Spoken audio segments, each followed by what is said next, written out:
और वक्फ बोर्ड में भी जो बिल उन्होंने प्रस्तुत किया है उसके खिलाफ भी बड़े भाई चंद्रशेखर आजाद जी ने संसद के अंदर गठजोड़ बनेगा और बन गया है। बड़े भाई चंद्रशेखर आजाद जी के नेतृत्व में, जैसे मान्यवर साहब के समय लोगों ने साथ दिया था, ऐसे ही बड़े भाई चंद्रशेखर आजाद जी का साथ दे रहे हैं और गठजोड़ बन रहा है। नमस्कार दोस्तों, आज हम भोपाल में हैं और भोपाल में आजाद समाज पार्टी की एक प्रदेश स्तरीय मीटिंग चल रही है। हमारे साथ प्रदेश अध्यक्ष हैं। सर, क्या नाम है? मेरा इंजीनियर सत्येंद्र विद्रोही, प्रदेश अध्यक्ष आजाद समाज पार्टी मध्य प्रदेश। आज ये मीटिंग क्यों रखी गई है प्रदेश? आज ये मीटिंग इसलिए रखी गई है कि 2028 का जो चुनाव है उसकी नींव यहाँ से रखी जा रही है। और 2028 में मैं आपको आश्वस्त कर देता हूँ बड़े भाई चंद्रशेखर आजाद जी के नेतृत्व में कि मध्य प्रदेश में यदि हमारी सरकार नहीं बनेगी पूर्ण बहुमत की, तो हमारे बिना भी किसी की सरकार नहीं बनेगी। लेकिन लगातार जो आपने देखा होगा कि दलित समाज के ऊपर एट्रोसिटीज बढ़ गई, अत्याचार बढ़ गया है, वो थमने का नाम नहीं ले रहा है इस मोहन सरकार में। पूरे देश में जो बढ़ोतरी हुई थी इन केसों में, एट्रोसिटी के मामले में, जातिवाद के मामले में, आप देखेंगे कहीं ना कहीं अंकुश अगर लगा है तो बीमार भी आजाद समाज पार्टी की वजह से लगा है। बड़े भाई चंद्रशेखर आजाद जी ने, विनय रतन जी ने, रविंद्र भाटी जी ने जो पूरे देश के अंदर नौजवान तैयार किए हैं, घूम घूम कर उन्होंने बड़े संघर्ष से जो नौजवान तैयार किए, आज आप देखेंगे किसी भी थाने में, किसी भी दफ्तर में यदि कोई भाई नीला गमछा पहनकर पहुंच जाता है तो पुलिस प्रशासन की मजबूरी हो जाती है कि उनकी सुनवाई करना पड़ती है।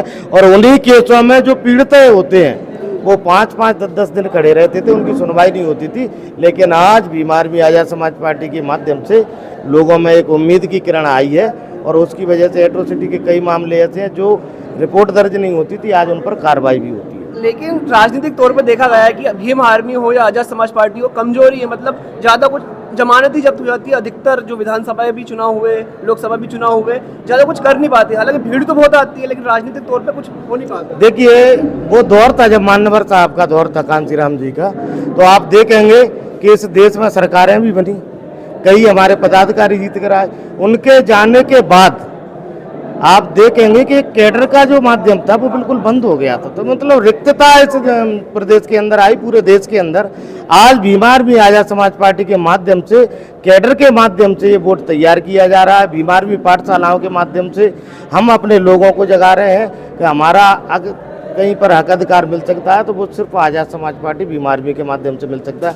आज़ाद भारत में नौजवान लड़कों ने जो, आज मैं विशेषकर आपके चैनल के माध्यम से कहूंगा कि 2 अप्रैल 2018 में हमारे भाई शहीद हुए थे, उनको मैं विनम्र आदरांजलि, शहीद दिवस भी बना रहे काफी लोग, आज मैं विनम्र आदरांजलि उनको करता हूँ, अर्पित करता हूँ। और पूरे देश के अंदर आज़ाद भारत का सबसे बड़ा एक ऐसा ऐतिहासिक आंदोलन हुआ था, वो सिर्फ नौजवानों ने किया था। और इसमें भीम आर्मी का बड़ा योगदान, आज़ाद समाज पार्टी तब तो थी नहीं, लेकिन भीम आर्मी का बड़ा योगदान रहा था। और ये वही नौजवान है जो कैडराइज होकर अपना वोट तैयार करेंगे और सरकार में भागीदारी भी करेंगे। आज पूरा मुस्लिम समाज वक्फ बोर्ड के खिलाफ, क्या बोलते हैं, जो बिल आया है संसद में, उसके लिए पूरा प्रदर्शन कर रहा है। भोपाल में भी कई जगह प्रदर्शन हो रहे हैं। तो भीम आर्मी और आजाद समाज पार्टी का क्या रूप है? आजाद समाज पार्टी के हमारे नेता जो हैं, हम सबके जो नेता बड़े भाई चंद्रशेखर आजाद जी, पूरे देश में आप देखेंगे एक NRC CAA आया था, तब भी सिर्फ चंद्रशेखर आजाद जी मैदान में आए थे खुलकर। और वक्फ बोर्ड में भी जो बिल उन्होंने प्रस्तुत किया है उसके खिलाफ भी बड़े भाई चंद्रशेखर आजाद जी ने संसद के अंदर अपनी बात रखी है।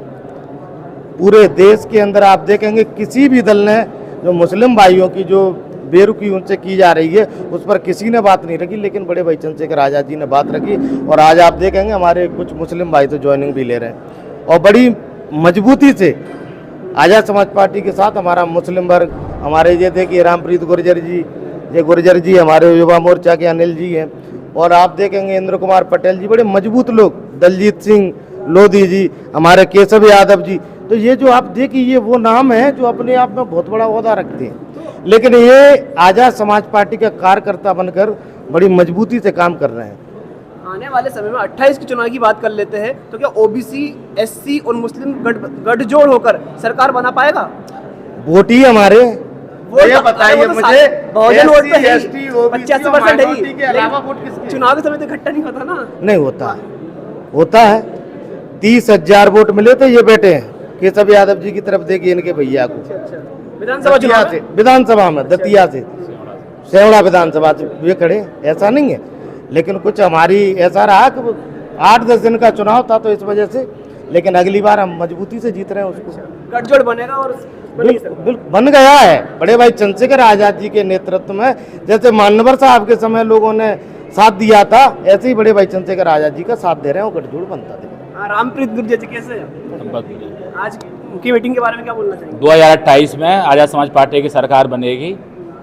तो ये जो मीटिंग रखी गई है, युवा किस प्रकार से जोड़ने की देखो, निश्चित तौर पे युवा बड़ी संख्या में हमारी पार्टी और संगठन में जुड़ रहा है। साथ ही मैं आपको बता दूं कि आने वाले समय में 2028 की रणनीति तो है ही, बाकी हम दोनों प्रदेश अध्यक्ष पहली बार एक समीक्षा, प्रदेश स्तरीय समीक्षा बैठक का आयोजन किया है, जो आगामी रणनीति को लेकर हम लोग एक यहाँ से अपने कार्यकर्ताओं को एक संदेश देंगे, यहाँ से एक मजबूत जो है एक कार्यकारिणी का विस्तार करेंगे, जिससे आने वाले समय में हम लोग बड़ी रणनीति से विधानसभा चुनाव में उतर जहाँ सकें। तक मेरी जानकारी आप भोपाल से ही है, भोपाल में भी कुछ स्थानीय मुद्दे हैं, बहुजन समाज के, दलित समाज के, जाति प्रमाण पत्र को लेकर मुद्दा है जिसमें 50 सालों का रिकॉर्ड मांगा जा रहा है। तो इन मुद्दों को लेकर क्या रुख है आप लोग? निश्चित तौर पे हम लोग एक बना रहे हैं। आज भी हमने लगभग 5-6 बिंदुओं पे चर्चा की है और 5-6 बिंदुओं पे काम करने का काम भी हम लोग सभी जिलाध्यक्षों को देंगे, माननीय प्रदेश अध्यक्ष जी और मैं, सभी लोगों को एक गाइडलाइन दी जाएगी यहाँ से कि भाई आपको इस दिशा में काम करना है, जिससे हम लोग आने वाले 2028 में जो चुनाव होंगे उसमें बड़ी रणनीति के साथ उतर सकें।